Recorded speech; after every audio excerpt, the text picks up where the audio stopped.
Like, that says to me this guy is going to be an all-star, like a perennial all-star.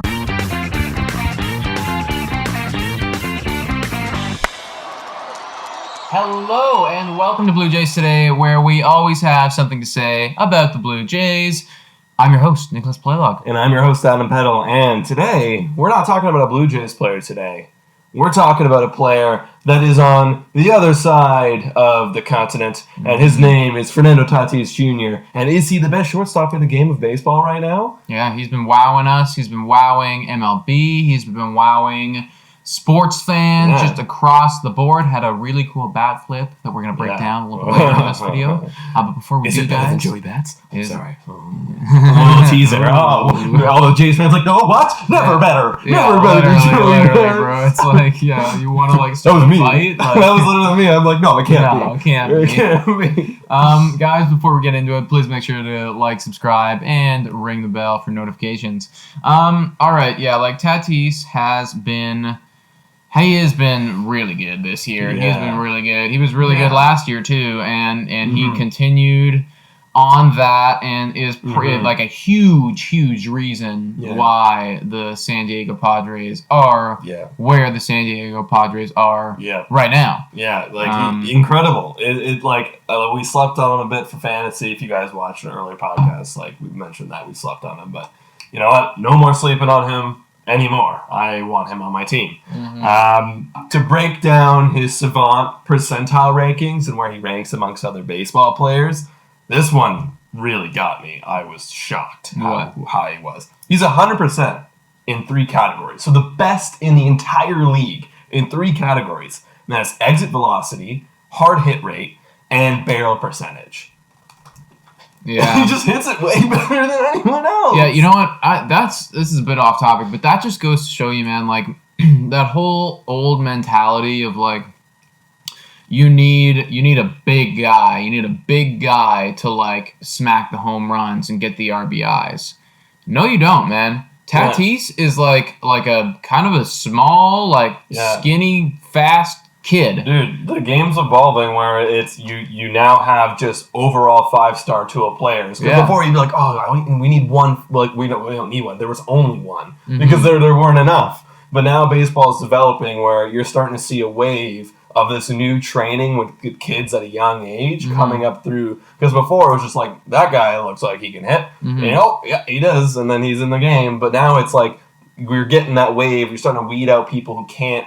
Kind of like in running backs, for example, in the NFL, the other pass catchers, right? Yeah. They're starting to develop more. So this is what we're seeing a great example of Fernando Tatis Jr. Yeah, and he truly is, man, a 5-tool player. This is his slash line this year plus his production numbers. He hit 277, had an on-base percentage of 366 and a slugging of 571. He ran in 50 runs, had 17 home runs. That's, right up there with the league leaders. 45 RBIs, and also, too, and this is a kind of an underrated stat, but he had 11 stolen bases. Yeah. And that just goes to show you that, it's this guy is making things happen. He can do everything. Yeah, he can literally do everything for you. He can bat it in, he can score it, and he can create opportunities. And he can play great defense. He can play great defense as well. Yes, he can. I also looking at his career stats. I like looking at rookies whenever it's they get around that 162 game mark or that 500, that 600 at bat mark, just to kind of see what would a full season look like? Because we haven't seen that yet from Tatis. So he has had 153 games. He's hit 301, 39 home runs, 98 RBIs, and 111 runs. That's an all-star. Yeah, that's a straight up all-star. Yeah, and you're considering too that it's that's with his slugging being 582 and his OPS at 956. That's his career numbers, and this kid is literally 21 years old right now. So it's we keep we're saying Vladdy is so young, our guys are so young, they need time to develop. This guy's already there. If we're talking about the sense that oh my god, he needs time to develop, he could be even better than this, which is just cracked to think about. You know, it's funny. Like last year, the talk, like Tatis was in the talk of being like, oh, like the young superstar, but it was Soto as well, and like Soto was also so young. He's 21. He's 21 right now, right? I think so. I think he was 20 last year, 21 this year, and it's like he and Tatis are like the young studs. Oh, and Acuna. Acuna like was a bit injured this year, so he kind of fell off, but. Like I'm still considering up in that that high like tier of young superstars. Yeah. The 3-headed stars. Yeah, those guys to me, like I think that we're going to be hearing a lot from them about like baseball going forward. Yeah. I also just want to point out for this kid too, like something that like really stuck out to me is that there's not a single pitch that he can't hit. Oh, yeah. I was looking at it, and the worst one that he had was the off-speed, and he still had a batting average of 250 against it. That's great. So it's like, there's not anything that this guy isn't capable of hitting, and that goes to show you it's like that says to me this guy is going to be an all-star, like a perennial all-star, because... You look at Mike Trout, and I remember, I think you were telling me this, it's like year over year, it's like they'll throw him more fastballs, and then they'll throw him way more like breaking stuff, and then more fastballs, but it doesn't matter because he can hit all of it. And so far, Tatis is showing that he can hit literally all of it for elite power. Yeah, like this guy is already on his way to Hall of Fame. Like if he continues. Yeah, exactly. Like very, like we've only seen basically a whole year of him. Like Trout-esque kind of coming exactly, up. Like this is a career that's going to look at, like if it stays on pace, like something, maybe not quite as good as Mike Trout, but like very similar to it. If you can have a career OPS of around 950, you're looking like a Bryce Harper, you're looking like a very elite Mike Trout, and San Diego, they have this guy until 2025 on cheap. Cheap. Like they're gonna be good for a while because of this kid. Now, however, we know he's amazing, but was his bat flip as good as Joey Bats? Yeah. I want to know because you break it down. I broke it the frick down because I needed to know. Like, okay. The reason why Joey Bats' bat flip was so good was because it was everything around the bat flip. It was the bat flip itself was elite. Like, come on, you literally hit it, you watch it for like 2 seconds, then you just chuck it towards the Texas Rangers dugout, and you're like, oh, and then you're going around, you're freaking hyping the crowd. The crowd adds a bit of flavor, but we can't count the crowd in this situation. Yeah, not fair. That's not fair. However, the crowd was amazing. Anyways. But then, Tatis, he hit one, and he walked calmly and coolly and took it and flipped it at the end of the butt of the bat and walked. And he didn't explode until he gets back to home plate where he's like, yeah! And then he does his celebration. So he had a bit of swagger on him. Right. Now, I want to break down around the bat flip. Okay, so what are those scenarios what was happening? Looking at, So, the series, for Joey, it was tied 2-2. We came back 0-2. For Tatis, they were down 0-1. So, both games, very meaningful. If they lose, you're gone. So, very meaningful. Score, for Joey, it was tied 3-3 with 2 runners on base. So, they put him ahead by 3. The score, for Tatis, they were already ahead by 1. And there was 1 on base, put him ahead by 3. So, slight advantage. I'm leaning towards Joey just because you needed to score those runs. Right. Guaranteed. Right. All right. The inning was both bottom of the 7th, close to the end of the game. And now, the pitcher ERA, so is this a tough pitcher we're facing? The pitcher ERA with Joey was 2.63. For Tatis, it was 4.96. So, a little bit of an easier pitcher. Slight advantage for Joey. And then, what happened in the game? Because we got to think about the whole story. For Tatis, they were down 4-0 in the second inning. That looks, and on an elimination game, you're like, crap, we're done. Yeah. Then they scored 2 in the 4th, so it's 4-2. And then after 6, it was tied 6-6. So going into the 7th, that's when they got their 3 runs. So they were tied going into the 7th. Okay. And then they ended up winning. Then what happened? The Blue Jays, they were down 0-1 in the 1st. Then after 3, they both scored 1. It would be 2-1 for Texas. And then in the 6th, Edwin with the tying 2-2. And then we all know about the 7th inning with that Martin ball off the barrel with the whole shenanigans, and they scored a run 3-2. And then the Blue Jays score 4 in that with the help of the 3-run Joey bat flip. So what do you think, Nick? What is that? What would be a more satisfying victory if you were on the Padres fan base or the Blue Jays fan base in that situation? You know what? I think that the time will actually tell.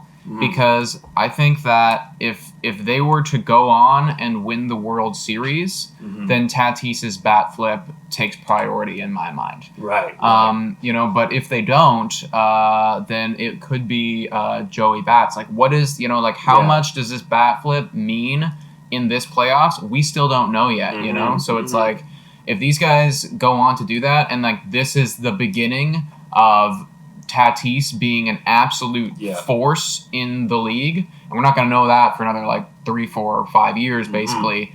But this could be like his first major career highlight that you will see like forever on his career tape. Yeah. And if that's the case, then I have to give the edge to Tatis. However, that Joey Bats flip is always going to be on Bautista's elite resume. Like that is probably his biggest moment ever as a baseball player. And it's always going to be on the Blue Jays fan resume. Yeah. Because I remember if you guys watched on Sportsnet, which was the only channel you could watch, they had 3 pictures of legendary postseason moments. One was Roberto Alomar when they won 91. One was Joe Carter when they won, or no, it was 92, I mean. And then Joe Carter in 93 when he hit the walk-off and he had the jumping. And then the third photo was Joey Bats' bat flip. So it's like he's part of the legends now of the Blue Jays postseason runs. Yeah, exactly. And he will be there for a long time, I think, So Tatis has got to write history. Yeah, exactly. As of right now, I think I'm still giving it towards Joey. But I could see a strong argument. They go on to win this World Series, and I think I have to give it to Tatis. Yeah, that's true. What do you guys think, man? Yeah. Also, though, too, I just realized we didn't actually answer the bloody question that we had in this video. Is he the best shortstop? Is he the best shortstop? I mean, like, I think... I have an answer. Like, I think, if you don't consider him to be the best shortstop right now, then, like, he will be very, very, very soon. Yeah. I think, like, you could argue Lindor, he's been the best for a while. I was going to say possibly Trey Turner, actually. Trey Turner had a crazy good year this year, although, like he actually had arguably a better year than Tatis.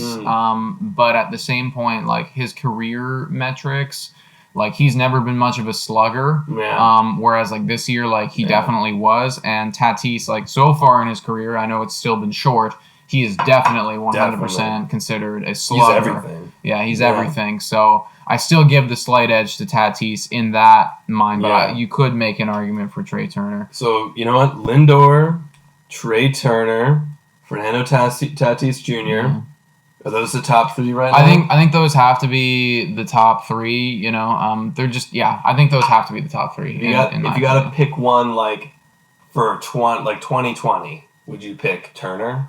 No, I think I would pick Tatis. Yeah, I would pick Tatis just because, again, it's the numbers. The percentile rankings and everything around that is Tatis being San Diego Padres. And also too, an element goes to like San Diego Padres made it further than like even though Washington was like Trey Turner was doing amazing, they're not here right now. And Cleveland, they're gone now too. So you know what, Tatis just had that great bloody bat flip. Yeah, you know what, it's Tatis. He's the best shortstop in the league right now. I think so, in my opinion, absolutely as well.